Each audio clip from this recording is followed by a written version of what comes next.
အာဟာရပြည့်ဝတဲ့မိသားစုထမင်းဝိုင်းနှစ်ကျက်သွန်ဒီနဲ့ကြက်သားအဆူတို့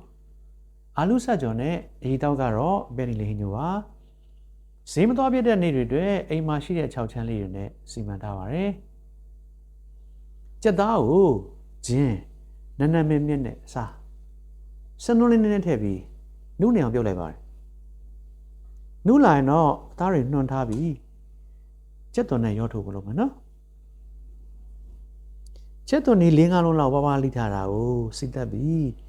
ကျက်သွန်လေးနွန်းလာရင်စောစောကနှွင်ထားတဲ့ကျက်သားလေးတွေကိုထည့်ပါမယ်ပြီးရင်တော့စားအရသာ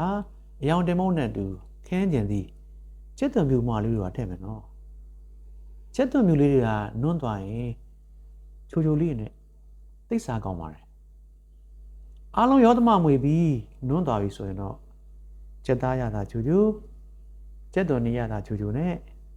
မိသားစု3ယောက်စားကျက်သားအဆူလို့ရပါပြီအရီတောက်ကတော့ပရိုတိန်းနဲ့အမြင့်ဓာတ်တွေပါဝင်တဲ့ပဲနီလေးဟင်းဖြစ်ပါတယ်ပဲကိုကျက်သွန်နေကိုအသေးလေးနဲ့ရောပြီးအချိုဓာတ်တွေပိုးထွက်အောင်ကြာကြာလေးပြုတ်လိုက်ပါတယ်နိုးဤလာပြီဆိုမှကျက်သွန်နေကြော်လေးဖြူလိုက်ရင်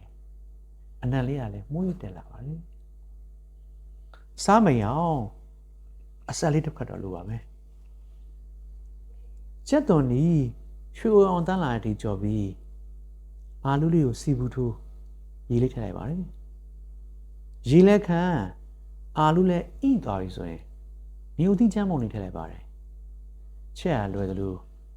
အဆက်အရသာလေးပါတော့စားလို့မိတာမို့ကျက်သားအချူအာလူအဆက်အရီတောက်ပဲနေလေးဟင်းပူပူလေးနဲ့အသားဓာတ်ကျွေးသွားတဲ့မိသားစုတမန်ဝိုင်းလေးပါပဲ